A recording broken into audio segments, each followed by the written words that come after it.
There is nothing. Again. Nothing sad, brother. No treachery, just blackout. Well, almost nothing. There is the ground below you, that's still there. And the small light that's on, fluttering, somewhere in the basal ganglia. That's me. Blue eyes, that's me. Who was what? He speaks of the sickening longing, the unwell emotion. Even in the darkness he's grasping for it. Still trying to hold on to the great sorrows slipping in the water. Slimy. Here in the paleo-mammalian cortex, we call it the shadow. Because it's always there. Tell him. Ah, yes. In the olfactory system, they call it the apricot chewing gum scented one. It's unhealthy of them to linger on it so. But as they say, what do you do? Yeah, man. Fuck everything. Total blackout forever.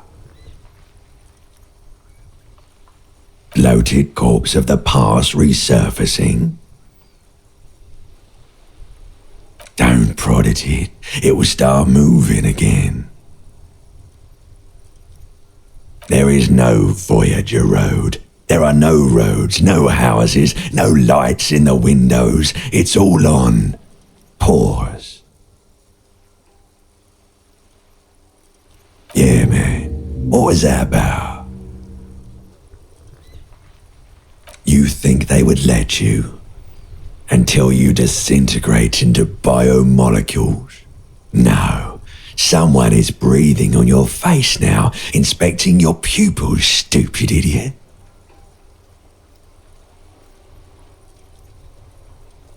Yes, they're pouring something on you. It's in you. And It's delicious. Glowing lights on a dashboard emerge out of nothingness. In the upholstered cabin of Lieutenant Kitsuragi's motor carriage, seated in the driver's basket, the air is thick with leatherworks and heavy fuel oil. Cold water runs down your chin. Drink. Water. No drink. The water is cold, silvery, the stuff of life itself as it pours down your parched throat. The pounding in your head recedes. The darkness parts. Drink. You haven't drunk water in 2 days. Did you know the human body is not made to survive on alcohol alone? You need a secondary form of hydration. With greedy gulps, you down half a liter of cold water. Some of it spills on the driver's seat. The lieutenant pays no heed to it. What happened?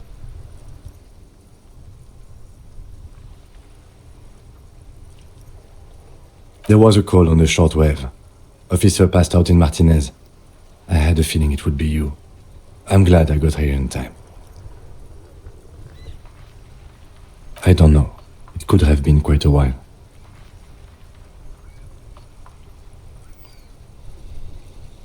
That does sometimes happen. I found this next to you. I'll tag along for the rest of the day if you don't mind. My business is concluded anyway. Are you okay to go?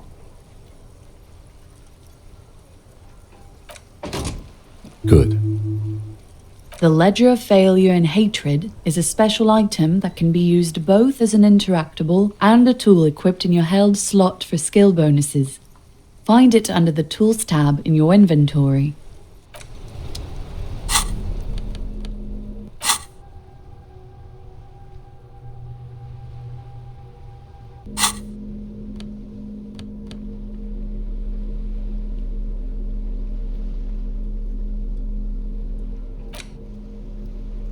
It's the ledger you found in the trash, a cabbage of papers hanging from the board, with the permeables drawer inside. It's barely held together by a clip, then made complete by the faint smell of urinal cleaner. Without resistance or sound, the two panels move against each other. The compartment is now open. Inside, you see 2 ticket stubs and a handmade postcard. You stare at the card, willing your hand to move. It refuses. It's too much. Not again. The words just crossed your mind somehow. Who do you think? It's slightly, ever so slightly, difficult to breathe once you've done so.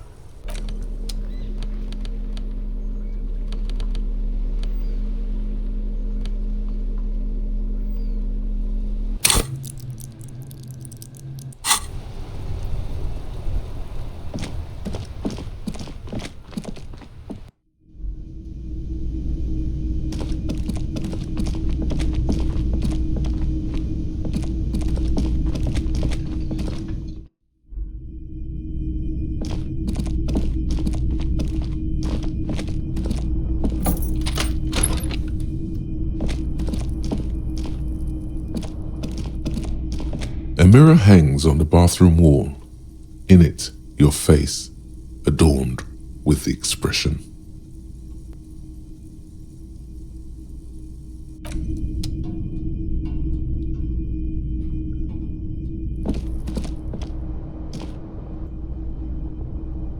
The bed is cold and not particularly inviting, but it's yours.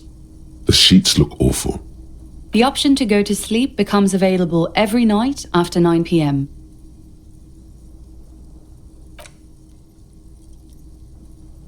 The sheets feel at once coarse and clammy against your skin. The bed sags beneath your weight as you stretch out and finally close your eyes. And then sleep doesn't come. Obviously, you're in bed with your eyes closed, but it's not happening. Maybe it's the bed's fault. Its synthetic filling has separated into hard lumps. The pillowcase smells oddly. Smells of alcohol and sweat and grease. It barely covers your toes, stretching over your soft belly. This is your body here, intimate and warm, breathing. Under your thrumming eyelids, you see a dizzying array of colors. You won't get off this carousel quite so easily. It's a little better. Colors, scenes, and half-formed phrases still litter your mind. Part of you is still trying to solve the case, isn't it? Something to do with, what was it that the lieutenant said? Union? And it's gone again. Your thoughts lost between the slowing brain waves. Your breathing steadies. A great silence washes over you until your eyelids twitch in your sleep and images start forming.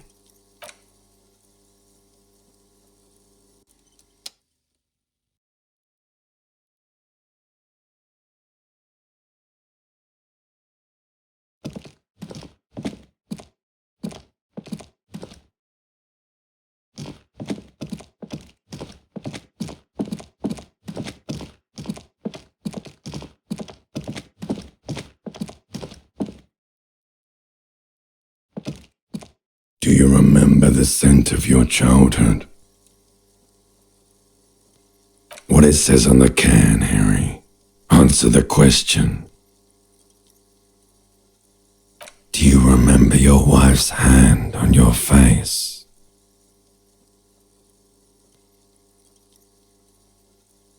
You know who I am. I'm the bad day. The one where you ask her, and then later in the streets, wandering, It's the worst day of all time, Harry dear. And it's coming. She will hear about it on the phone. Reality will turn into a grotesque nightmare. This will be the last thing you did to her. Tell me, do you remember the love of your life? Do you remember the warmth of her thighs, between her legs and in her mouth? That's right, funky baby. And you just stood there, one hand on the bottle and the other on your dick, watching her go. Let it all be dragged away from you. Tell me, where are your friends? Human beings have friends, Harry boy. Where the hell are yours? No, it's gone. 3 times gone and never coming back. You failed. You failed me. You failed Elysium. Everything. The pale and the useless. On the surface. The outer magnetosphere. Burning furious truth. 8,000 years of written history. You really dropped the ball, Harry. 4.6 billion people. And you failed every single one of them. You really fucked up. No, Harry. You were just talking to yourself. That's all you ever do. Even in your dreams. And the act is wearing thin. The spots of the disco ball fade around you. You'll be back in those cold snakeskins in no time, sweating up the bed. Stinky boy. You're not coming back from shit, thrashing around in that high conductivity state of yours, bumping into things and acting like a clown. Who are you kidding?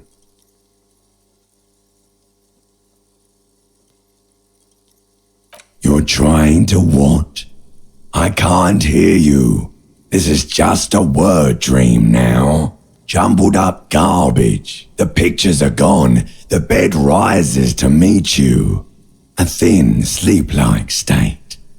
More glass than velvet, grinding in your head.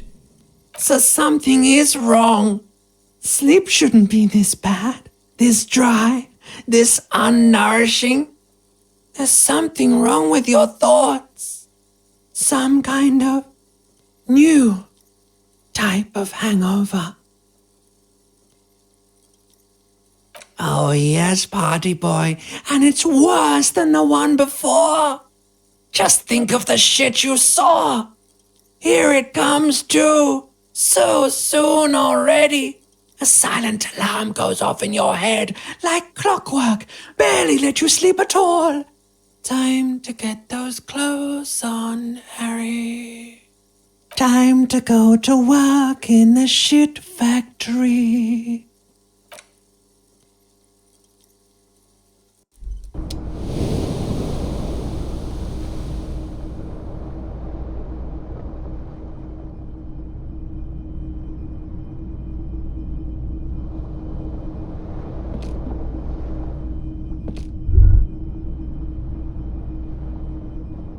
Good going, buddy. Oh, just a dream. You have ones like that all the time. You feel even worse this morning than you did last night. You mean, why are you so tired? Too tired and down to even think? It is worrying, isn't it? You can't be a detective like this. Detectives need to be able to think. It's just that your heart has finally pumped all the speed Out of your system, Buster. Time to get some more. You're too weak to say no now. Waking up is the worst part. Maybe somewhere down the line you could decline.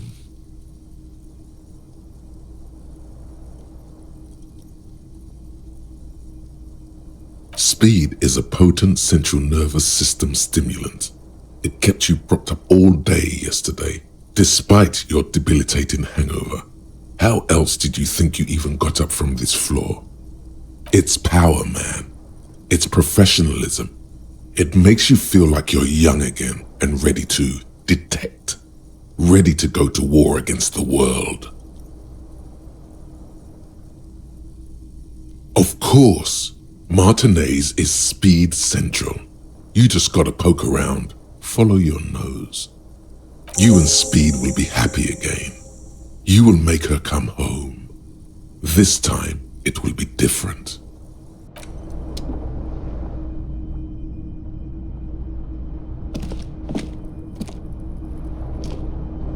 The window stands broken in its frame. Cold wind blows in. The shards face outward. Whatever broke this window came from the inside. A fine web of scarring covers the back of your right hand, but none of it is recent. More likely a projectile than a held object. There are no fragments on the floor from pulling a tool back in after impact. Something you've done before. It is too large for a bullet, yet too small for a piece of furniture. You're looking for something heavy and larger than your fist. The shoe you found on the balcony fits the hole almost as well as your foot. It would have also been heavy enough, if thrown with force. Congratulations, you smashed the window with your own shoe. And maybe, just maybe, you succeeded. We'll never know. Or maybe you were trying to smash your own reflection in the window pane.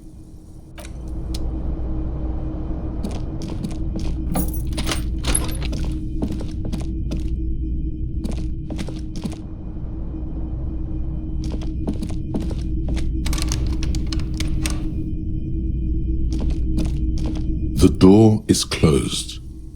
Still nothing. Still nothing.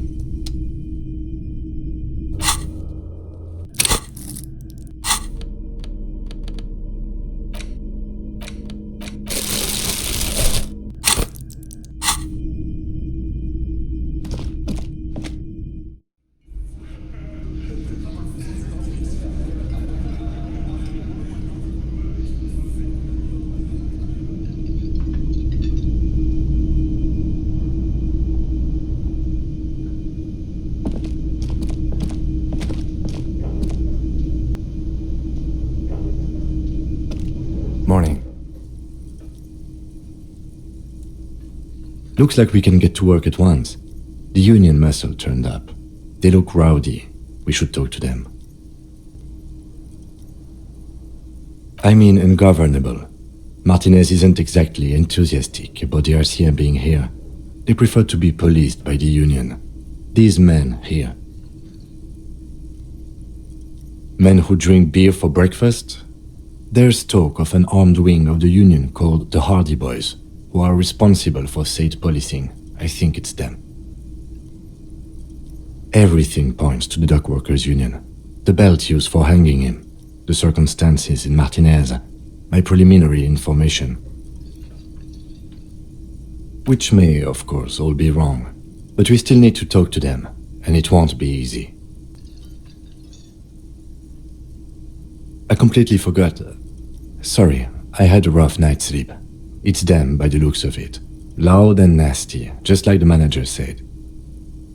One loose thread less to worry about, and one big problem to replace it.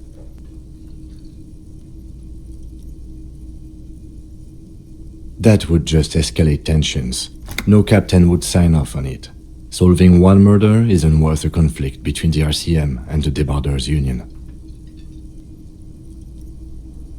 In fact, even the death of 2 detectives might not warrant an all-out war. So let's keep a cool head, okay? One more thing before we do. We don't have to talk to them immediately. We can walk right past them, continue with our business. Good. A power move. Purposefully concentrate on something else first. Yeah, streetwise. Zoom right past. Do it on your own terms. But aren't you curious to know what they have to say about the murder? They're in no hurry to leave. They think they own the place. Anyway, I leave that choice to you. Whatever you decide is fine by me.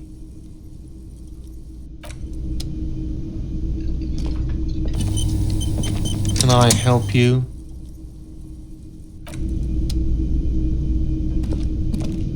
Just a moment.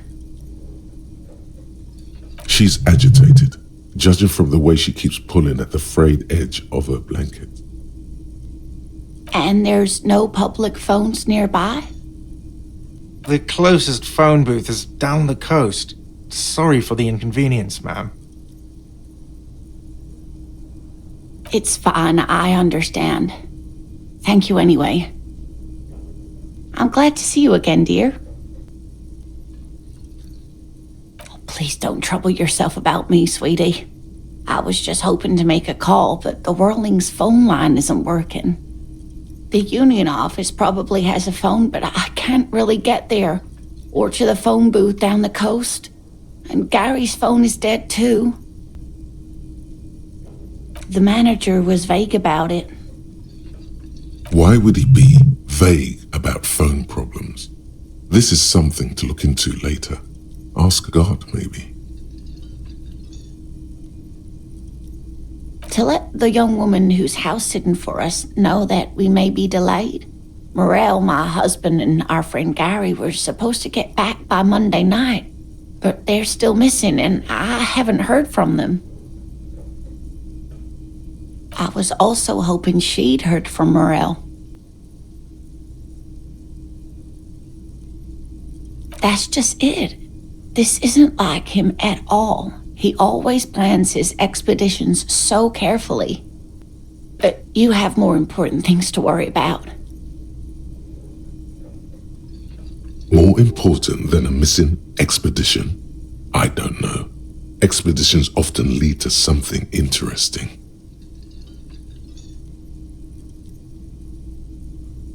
Just some field work, sweetie. Morel is a highly trained scientist. He and his assistant Gary are studying an extremely rare species of insect. But they should have returned by now. They were just going down the coast across the water lock to set a few traps. He said they'd be back on Monday. What could be keeping them? The water lock, that was broken. Could this be it?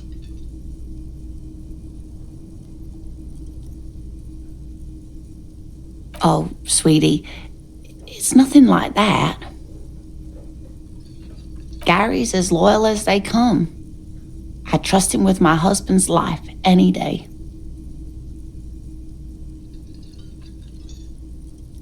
Oh my, what happened to the water lock?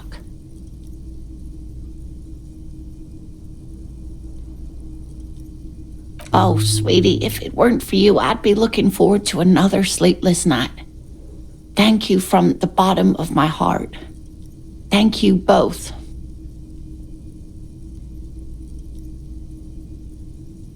You're welcome, ma'am.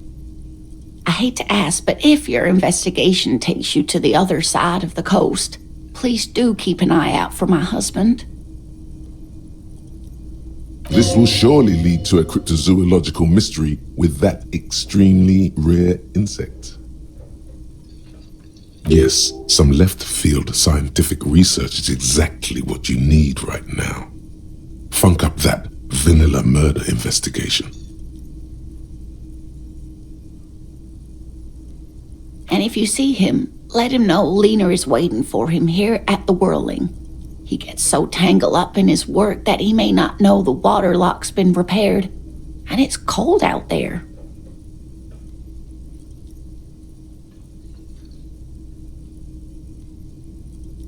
Oh, you're such a dear. Thank you, sweetie.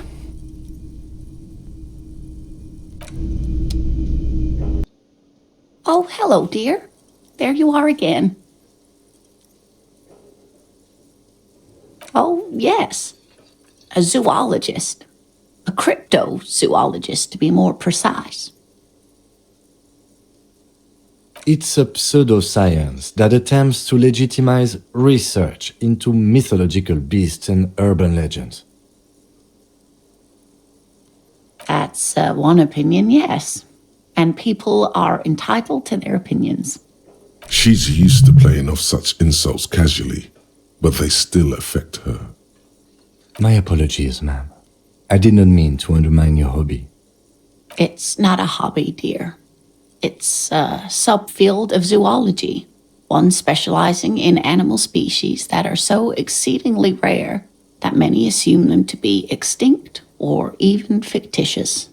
Searching for such species called cryptids is difficult and often thankless, and frankly, many scientists are too lazy to do it. Universities these days are rarely interested in supporting real research. Oh dear, I'm not sure where to begin. Well, his expression is slightly grumpy, but his eyes are always bright and curious, like a small boy's. And his palms are quite coarse from all the field work, but he's quite gentle. Oh, well, he's a bit shorter than you, but with a larger frame, and he has longish white hair, usually a bit uncombed. You might say wild, even. The lieutenant pulls out his notebook and begins jotting down the woman's description. One other thing, he'll likely have all kinds of field gear on him, even if he's not out in the reeds, just in case. We'll be celebrating our 16th anniversary this autumn. Not the most numerically satisfying anniversary, but I like the less obvious milestones even more somehow.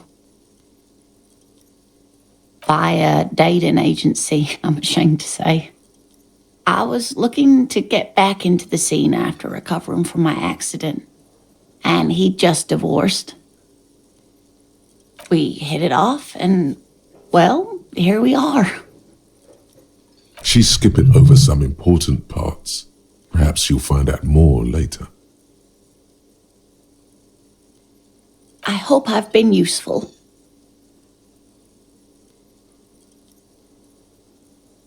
Oh, sweetie, it's fascinating, but I shouldn't bore you with entomological minutiae. The lieutenant gives you a sideways glance. Well, it's a phasmid, technically, but... Oh, yeah. Here comes the interesting. Where other phasmids imitate sticks or leaves, this one's a living reed. It disguises itself among the reeds here on the Insulindian coast. Hence its name, the Insulindian phasmid. Perhaps you'll end up co-discovering the phasmid with us, officers. I knew it.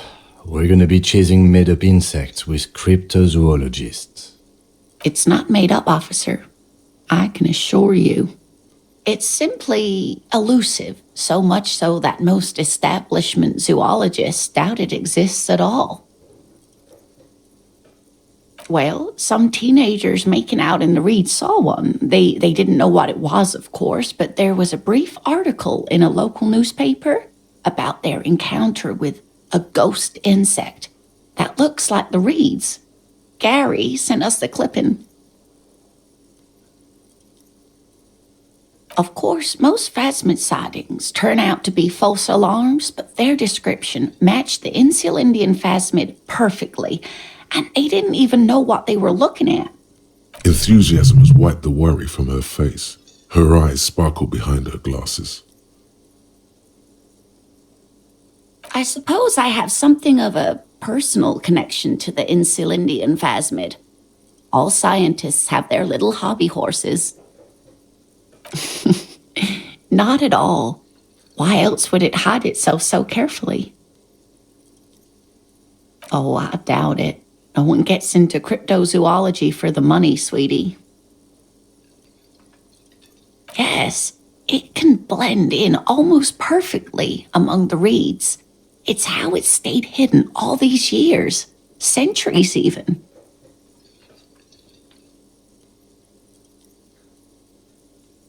Oh dear, I'm afraid I'm not explaining this very well. It is very special. Morel can explain it all much better. I wish you could hear him describe it. Then you'd understand, I'm sure.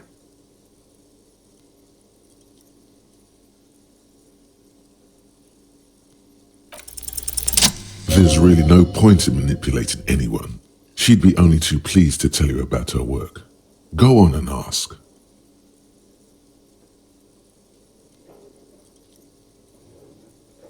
Oh, I'd be delighted. Truth be told, I could really use the company too. One cryptid, not a couple. One. This won't turn into some kind of cryptid extravaganza. He nods and assumes a waiting posture. Cryptids, cryptids. Let's hear about all the interesting cryptids. Ooh, tough choice there. That would be the giant of Kokonur. The giant lives in the most arid parts of the vast Kokonur Desert in South Samara, casting a strange light across the barren wastes. A mirage or a psychogenous luminance. No one knows for sure. It is like an awful mountain appearing from below the horizon and expanding to cover almost a third of your field of vision. The towering luminosity of Kokonur is a bad omen in local folklore. Some say it's a fata morgana, others, fate unimaginable. Hooey. No animal can be that large. It's a mirage. That's what makes it so peculiar. A species surviving at the very limits of scientific law. The giant of Kokonur must be the largest animal the planet can support. There are limits, you see, to how large a metabolism an ecosystem can beget. Some say a gravity anomaly below the Kokonur Desert might allow the creature to grow to these gargantuan sizes. Great. This is great shit. You need more. Gravity anomaly? Digging it. Digging this parascientific stuff right here. Hey, you promised you'd only ask about one cryptid.